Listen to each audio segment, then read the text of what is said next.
So I've been seeing a thing recently, even before the most recent ban announcement, that I find a little bit disturbing.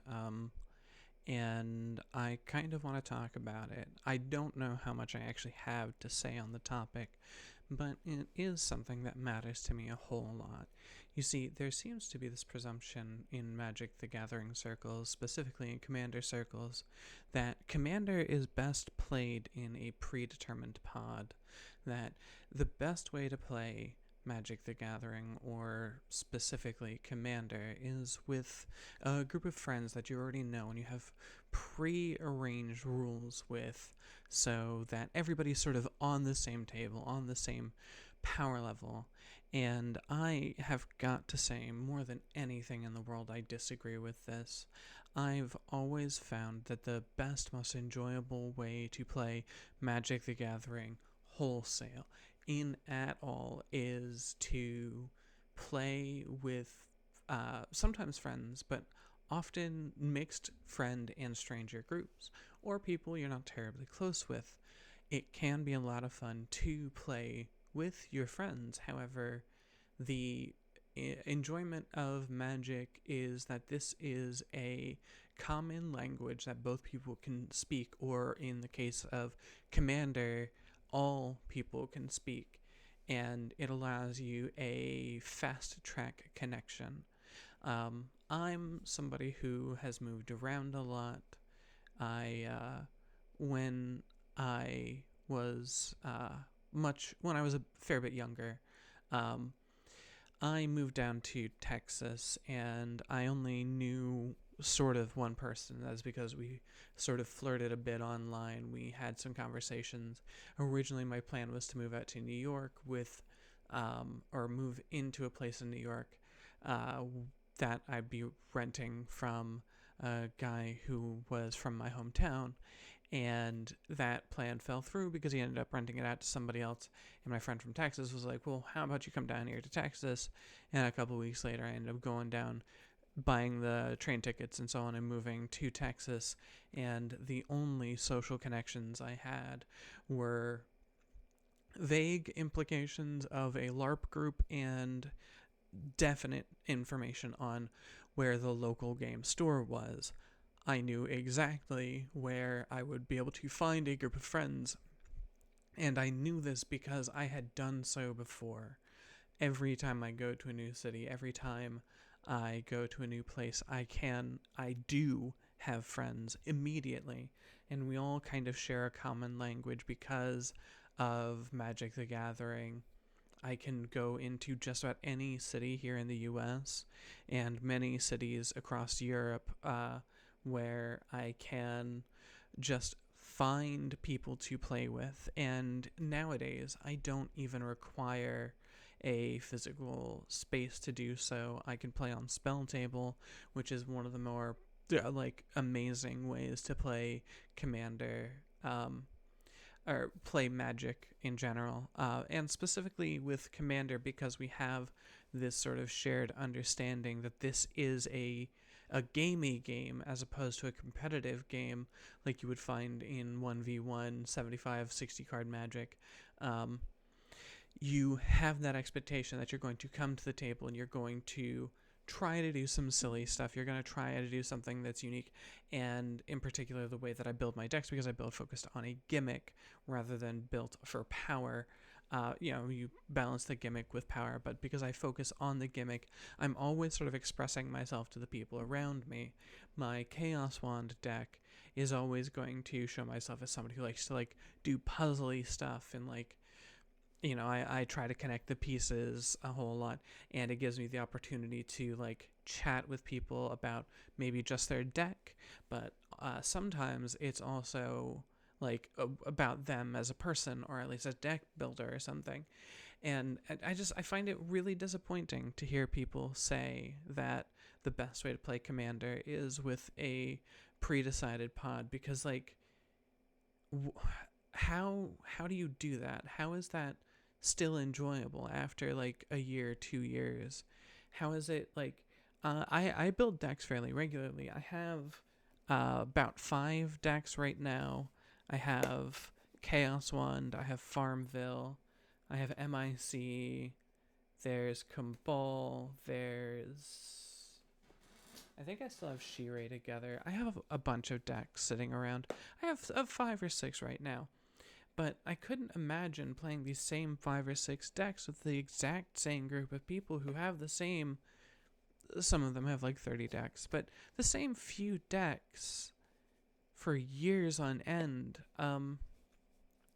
It can be really enjoyable to play games with friends, and the friends are what make that experience enjoyable. But the magic is it's about the gathering. It's in the name.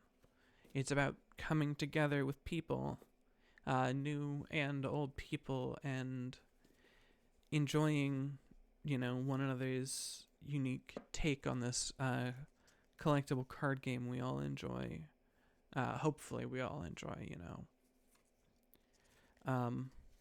It can be hard to trust strangers when it comes to like their own bespoke evaluation of their own cards, how powerful their deck is, how fast it goes, what turn it generally wins on. I know instead of like goldfishing a deck, I tend to just hop into a game. I'll explain to people, hey, I'm still testing this deck out. It's in active brew, which means that the deck's not solidified yet. I don't really know what it's doing quite yet, but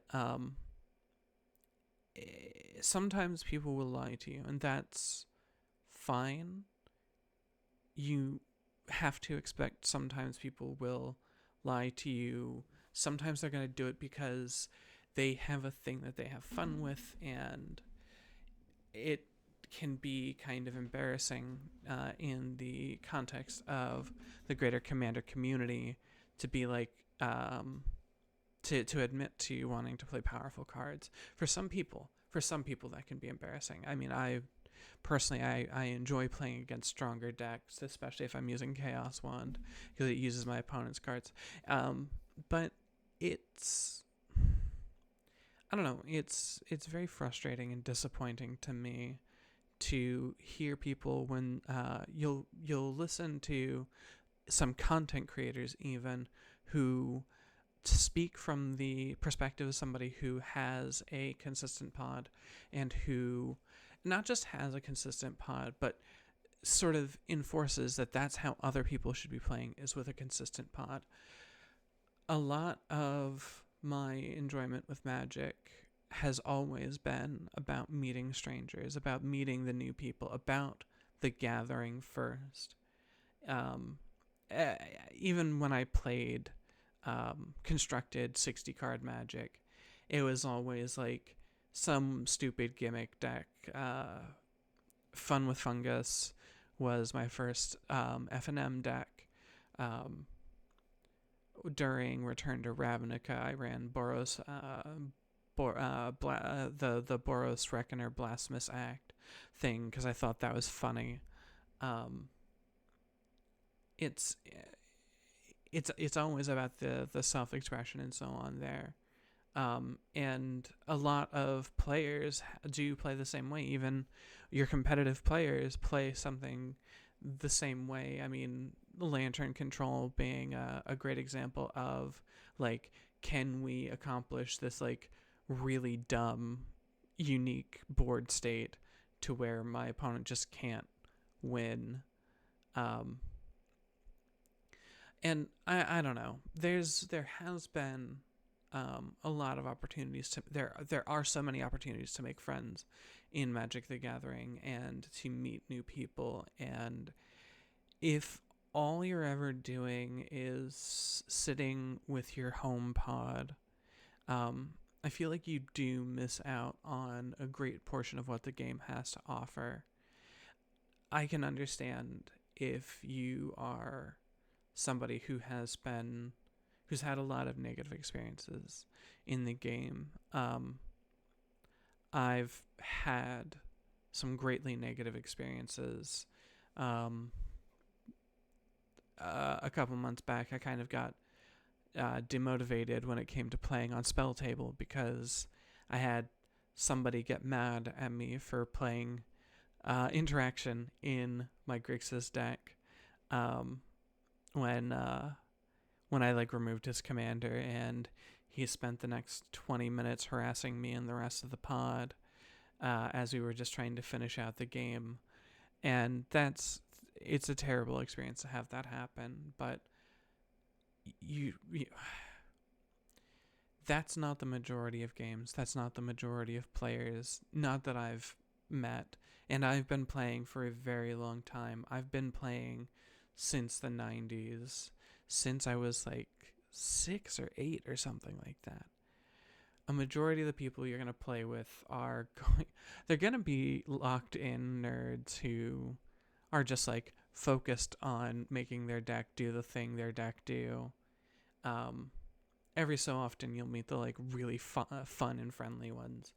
And then occasionally you'll run into that guy who gets really mad if you interact with anything. And it is, don't play with that person, but you should still be trying to meet new people. I suffered through a severe bout of isolation for a pretty long time, and magic is one of the things that can help you get out of that. So, you know what? I think I'm rambling at this point. Yeah, I just want to encourage people to try and get better at the gathering, since we're already, you're already probably pretty good at the magic part of it all.